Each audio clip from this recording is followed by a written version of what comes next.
Welcome back to the Libra Love Lounge, the show where I read posts on Reddit and give them relationship advice. My name is Eliana Camargo, and let's jump into the first post. My boyfriend, 25 male, is into something called feederism, and he just asked me, 22 female, to gain 200 kilograms. I have no clue what feederism is, but I'm excited to learn. A little bit scared.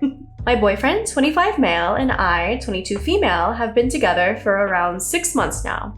When we first started dating, my weight was around the normal range. He expressed that he would love to see me gain weight regardless, and that I should let myself go because he preferred chubbier girls. Alright, I was okay with it, and I gained around 10 kilograms. I'm curious what this all is in pounds. Let's see.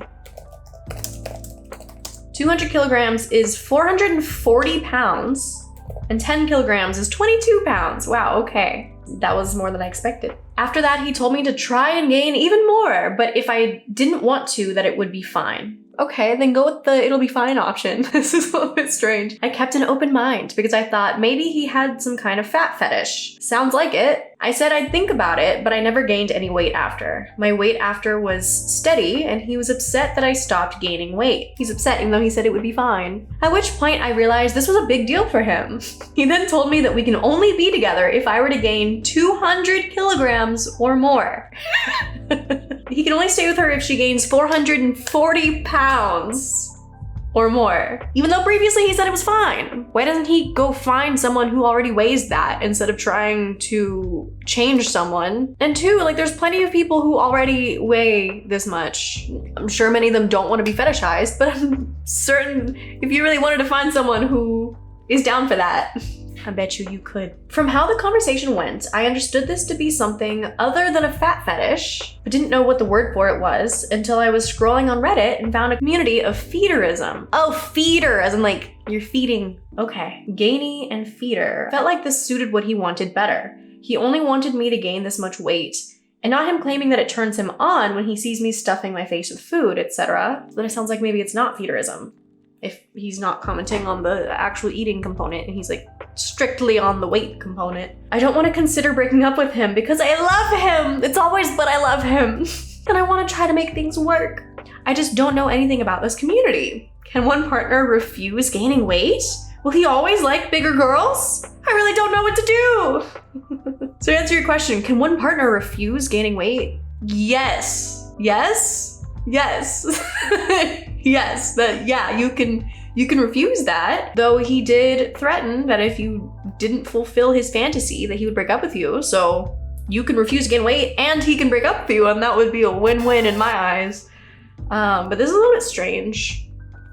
I wonder what the roots of his desires are, whether it's a fetish or if there's something else going on. Like not everything has to be a fetish. Not everything has to be sexual. It could be that he's just romantically attracted or like physically attracted, but it doesn't have to like tie to sex, you know? Like you can be physically attracted to someone, but that doesn't have to be a sexual thing, you know? So whether or not it's a fetish, it doesn't really matter. All that it is not okay to try and change your partner to be somebody that they're not.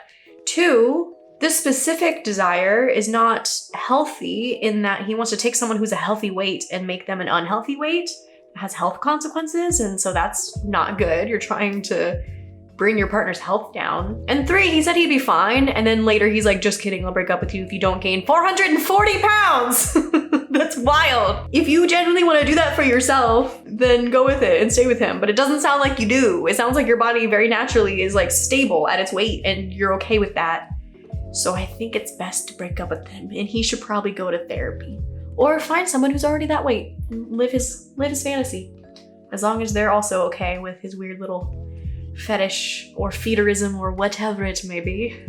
But let's read the comments. Someone specifies that it's 440 pounds, and someone says, right?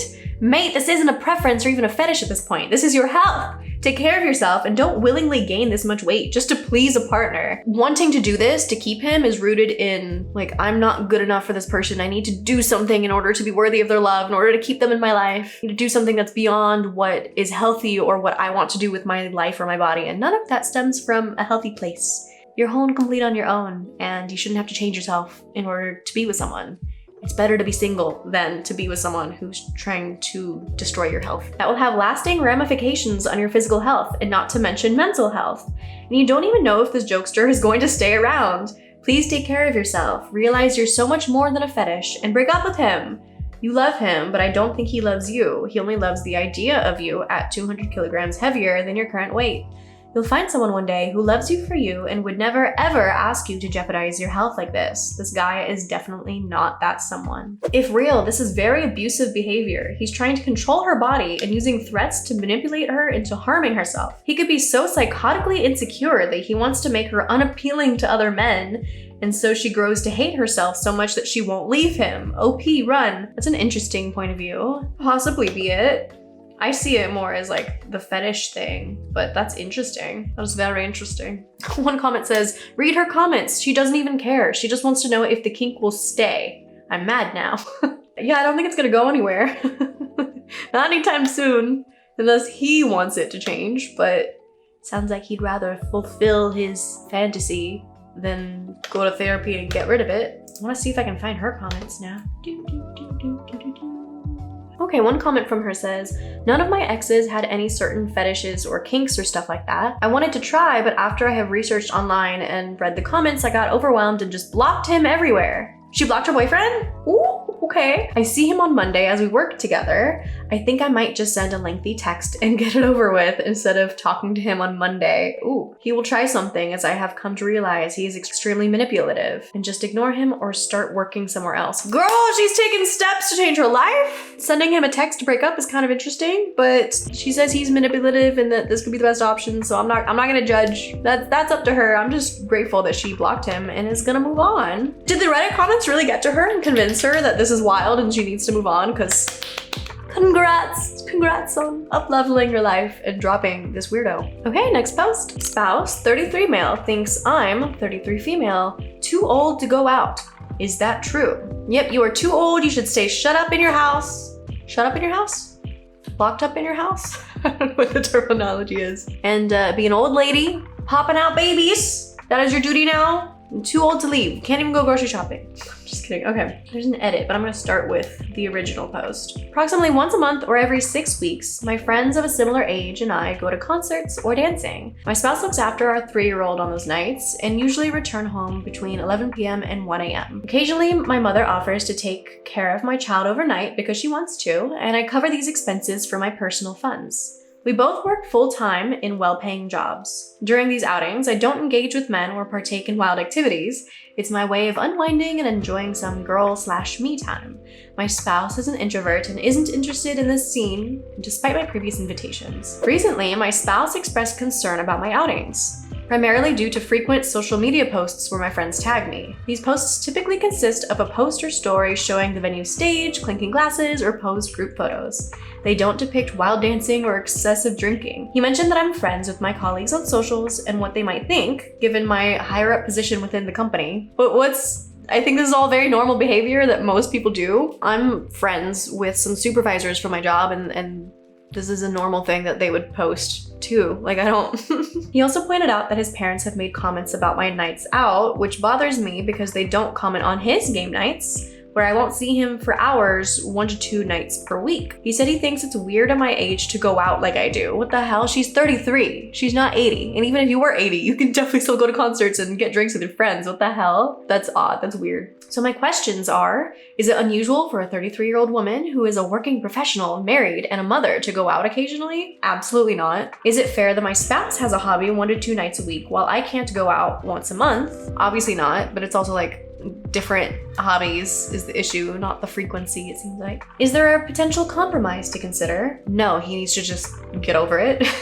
I'm now concerned about the public perception I might be projecting. Girl, you say you're not doing anything wild. You're just posting the venue and you clinking your drinks together. There's literally nothing wrong with that. I think everybody does that, your age and older, with kids. This is normal human behavior.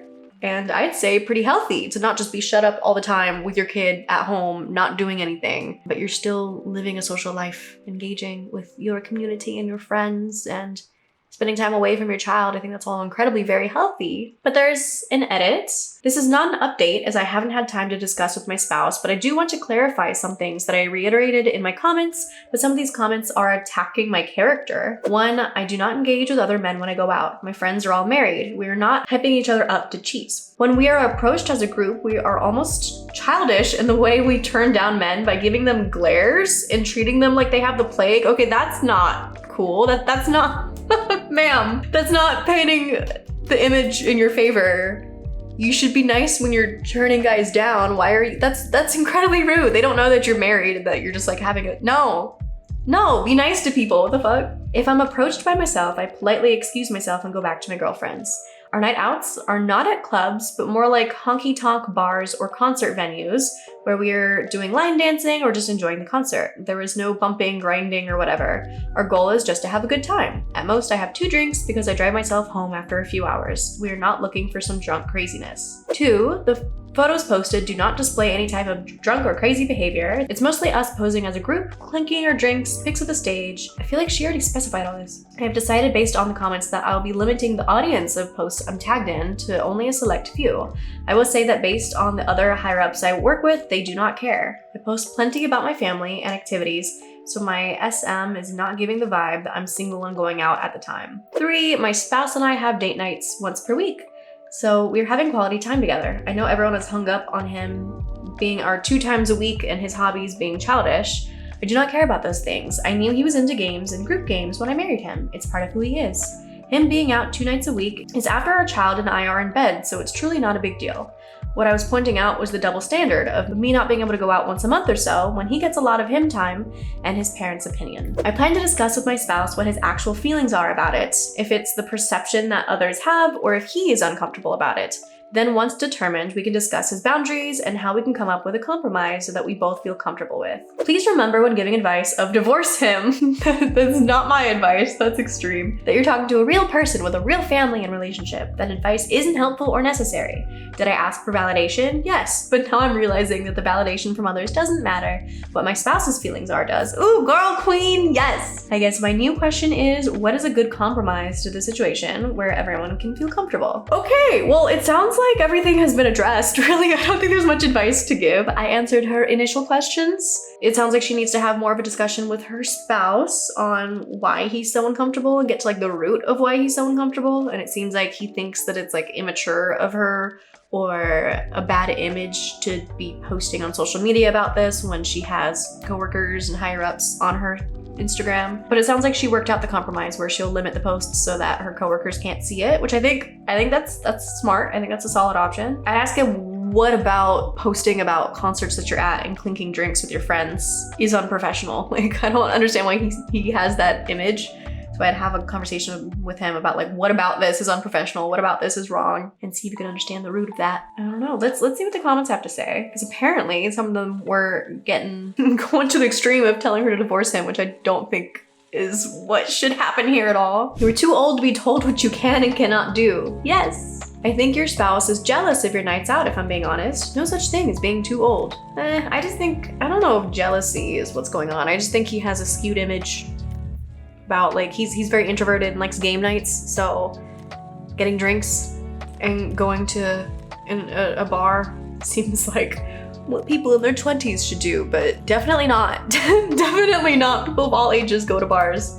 It's wild. I bet my house that the only people who said something to him were his parents. How involved are they in your relationship? How much influence do they exert on his life? That's a good point too. I think his parents are playing a big role on his mindset. This is the comment I came looking for. He's embarrassed that his parents have made comments about his wife going out with her friends. Okay, next post. I, 30 male, want a vasectomy, but my fiance, 29 female, says she's on birth control, so it's fine. Should I still go ahead with the vasectomy? Okay. Hey everyone, my fiance and I have been together for 2 years. We both have the same mindset about kids earlier in the relationship.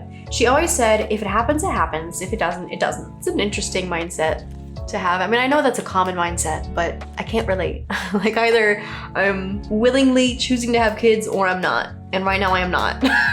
So I always think that's interesting, especially at that age range. But anyway, we both made it clear that we're content with or without kids. But yesterday she was like, I've accepted the fact that I may not have kids, but people make it look like the best thing in the world sometimes. It made me feel like she may not be completely set on not having them. I agree. It sounds like has not made a decision. And it's interesting that she said it. I've accepted the fact that I may not have kids, like if it's out of her control. Like if it's in your hands, maybe. At this moment, I've decided I do not want kids. I'm getting older and just looking for stability and someone who fits well with me. I talked about getting a vasectomy, but she explained that she's on the birth control shot, so it wasn't needed. Oddly, when I expressed not wanting to wear a condom, she said, you know, birth control isn't 100%. That's interesting. This made me feel like she didn't want me to make a permanent decision. I'm going to need her to make a decision. That is interesting that you want a vasectomy so that you can stop wearing condoms, but she's saying birth control is not 100%, so we're not safe to not use condoms yet. But I don't want kids, but I do, but if it happens, it happens, but let's be safe by using the condoms. Like that's, seems like she's confused about what she wants. I can see why she would prefer to use the birth control shot over a vasectomy, because then she can easily come off of it, whereas reversing a vasectomy is a lot more difficult and not 100% foolproof. A vasectomy is so much safer than birth control and has so many less side effects, and so not every woman is concerned about the side effects of birth control. Maybe she really enjoys her birth control and is fine with it. I feel like if you had to choose one, I personally would go with the vasectomy route, because I personally am not gonna put hormones anywhere in my body, but I'm not her. So yeah, it sounds like she's not 100% certain. She wants to keep that door open where if the birth control fails, if the condoms fail and she gets pregnant, it sounds like she wouldn't be mad at that. And the thought of getting a vasectomy is scarier because it's closer to 100%, since it's really close to 100% prevention. A deeper conversation with her and tell her like you're 1000% certain that you do not want kids. And so really, I feel like you could go through the vasectomy regardless, because she has to either be okay with the fact that y'all are never gonna have kids, or you could break up so that she could potentially have that opportunity with somebody else. In which case, when you go find somebody new, they have to also be okay with the fact that you're never gonna have kids. And so your vasectomy won't matter. It's for you. You made your decision. So I'd say either way, if you're like 1000% certain you don't want to have kids, then yeah, go ahead with the vasectomy. It's fine. And then you definitely won't have to use condoms because it's a lot safer than condoms are, or the combination of condoms and birth control. Actually, I'm not sure if that's true. The combination of condoms and birth control might be safer than a vasectomy, because vasectomies can still sometimes fail. That is curious. I wonder if I could Google any statistics about that. Okay, I'm not finding anything immediately about the combined efficacy of birth control and condoms, but regardless, vasectomies are incredibly safe. So yeah, I would have a conversation with her and see if you can kind of break down like the roots of her desires and her mindsets and everything. And it sucks when one person is uncertain, they want to keep that door open, but the other person's kind of making the decision for them. I personally feel like it's such a big decision that I don't understand the mindset of if it happens, it happens, if it doesn't, it doesn't, even though I know that's very common. You might never get to a point in life where you're 1000% for one decision or the other. It's a tricky situation. It is tricky. I'm curious what the comments have to say. My partner was very similar. Once it got scheduled, he got on board. It can just be an anxiety or aversion to permanent things. Here's the thing, neither of them are enthusiastically on board about having kids. That should be taken as a straight no to ever having kids. Maybe not never, but certainly not now. He can always have his sperm saved for later. Well, it sounds like he's the one that's certain he doesn't want to have kids, so I think he's fine to get the vasectomy. And if they want to break up at some point because of this, then that's fine, because he still is not gonna want to have kids as long as his decision is permanent. And you can always reverse vasectomies, but it sounds like she kind of wants to keep the door open for the divine to accidentally bring a child into her life. If you're sure about this, then get the snip. I did it a few years back, married with one kid. Our family is exactly right with the three of us. It was pretty damn easy. More importantly, are you sure about this marriage, considering the difference of opinion here? And OP responds, yes, I'm sure she's the person I want to marry. If she wants kids, I will be open to actively trying. I'm fine either way. It's just time is ticking and I don't want to start having kids at 35. Okay, this is interesting. So he's also kind of open to flip-flopping his mind. He just needs her to be on board. Well then, in that case, if she's not ready to make a permanent decision yet, I don't think that you should go through with the vasectomy. And it sounds like she kind of wants this like act of God of having kids. So then stop using the condoms, just keep using the birth control. So you're still like 98% effective and safe. But there's that little window of opportunity that if she gets pregnant, then oops, it was meant to be. I think that's your solution. Sounds like he wants the vasectomy so that he can stop using condoms. Just stop using condoms. Rely just on the birth control. I think it'll be fine. Okay, next post. My female 27 husband Male 31, doesn't include our kids and I to go to events with him. Before COVID, things were fine. We'd go everywhere together as a family. After COVID, however, he stopped including us. A lot of times, his friends invited all of us to go, but he would say that they invited him only. Oof, okay. It was my husband's cousin's wedding. She invited us to her wedding through Facebook. She said she couldn't tag my husband, so for me to let him know. I told him about it and he said, oh, since we don't have a babysitter, why don't you just stay and I'll go by myself? People typically plan weddings far in advance. He's just like, oh, well, we don't have a babysitter. We can't get one. It's too late. 6 months in advance. Dang it.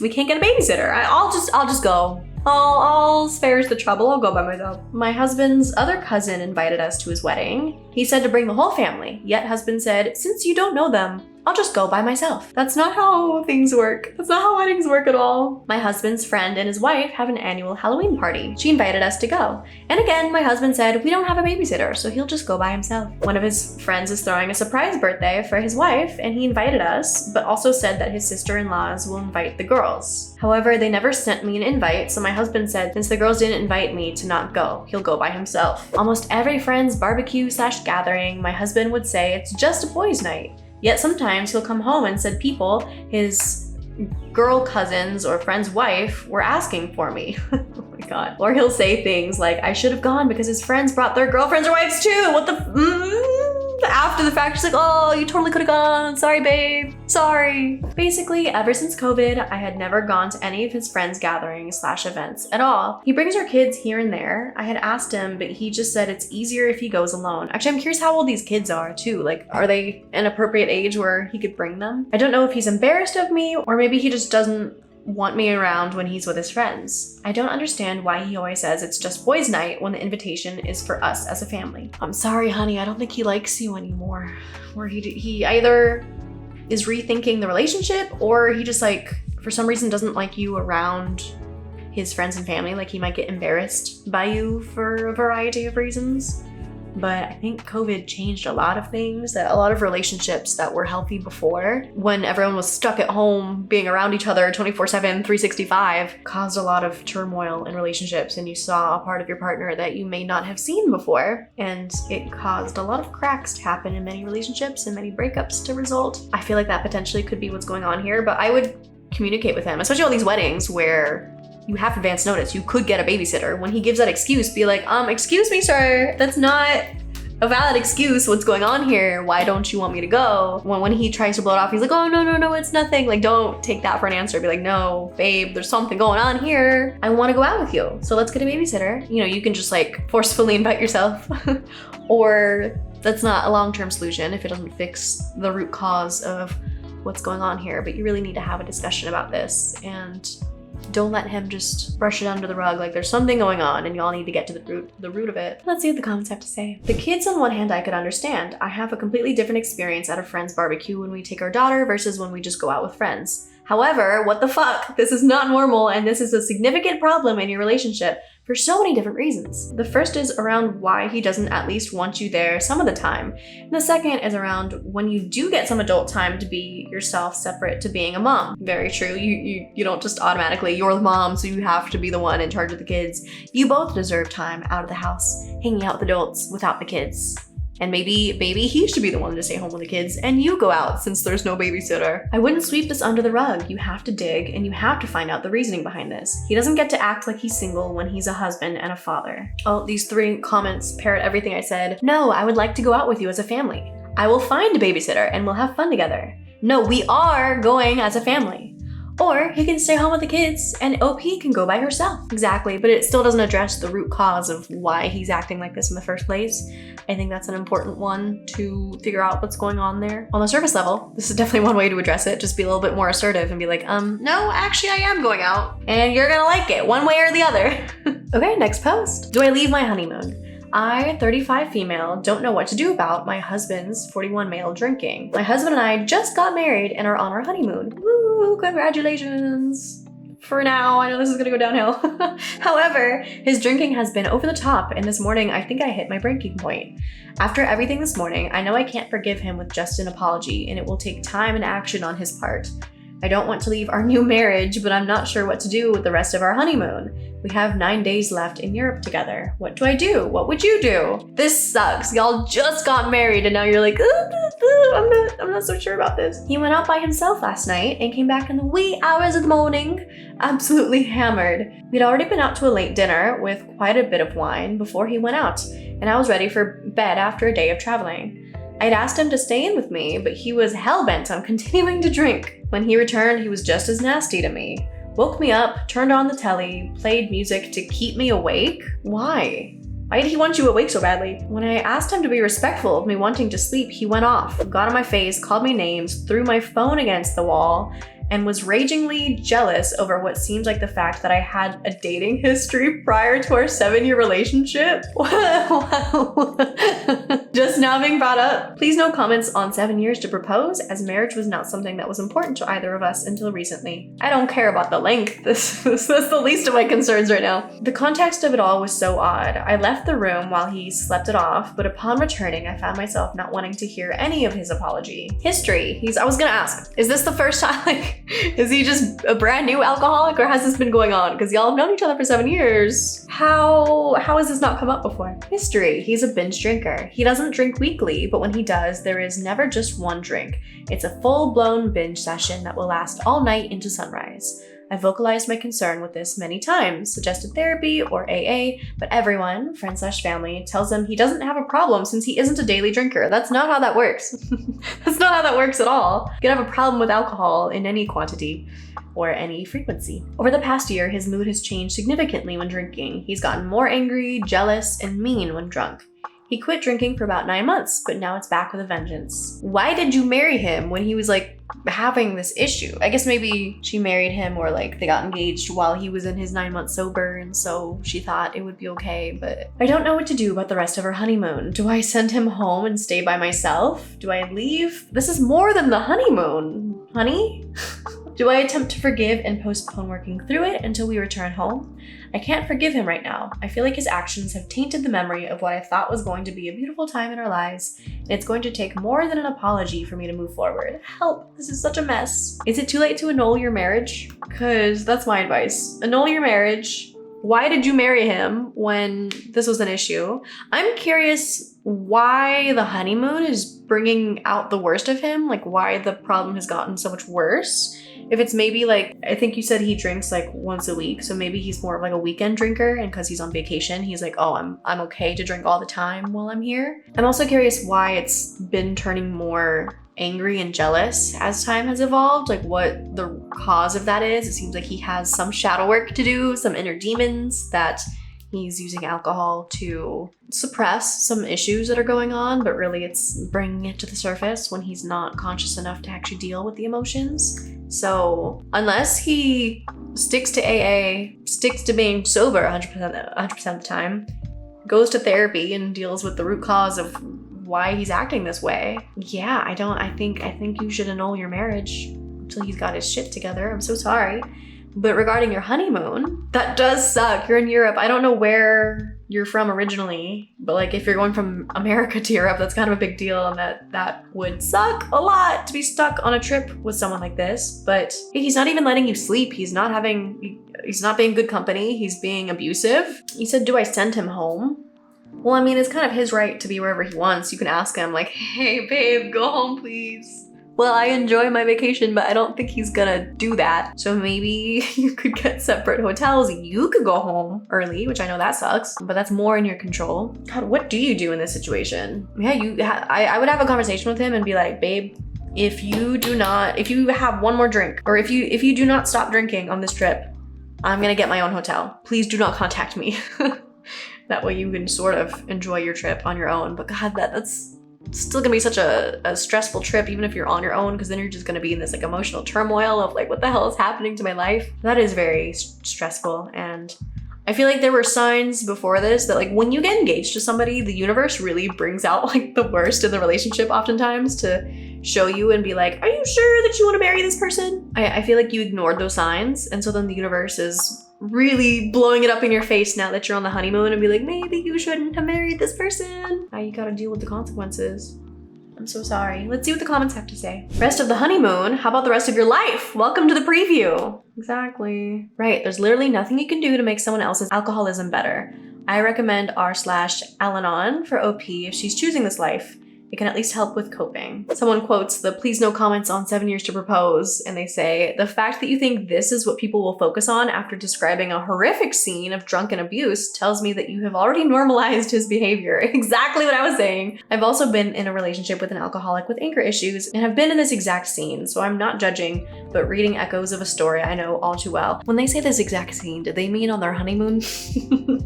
Or just the environment? Him getting angrier and meaner is the abuse escalating. It will continue to worsen as long as you put up with it. The only chance of anything changing is if he commits to quitting drinking entirely, and you already know he's not going to do that because you've discussed it multiple times. I suspect you're focused on the honeymoon because it's easier to laser in on a single situation than it is to admit to yourself that you're in an abusive relationship and need to get out, especially so soon after getting married. I would leave if possible and spend some time apart to contemplate what you want to do. At this point, if you want to try and salvage things, the only path forward is with an ultimatum for him to start recovery. He has to want to stop drinking though, and that's not something you can do for him. Be aware as well that while alcohol may exacerbate his issues, generally the anger issues that come out while drinking are pre-existing and do not disappear when someone's sober unless they work that out in therapy as well.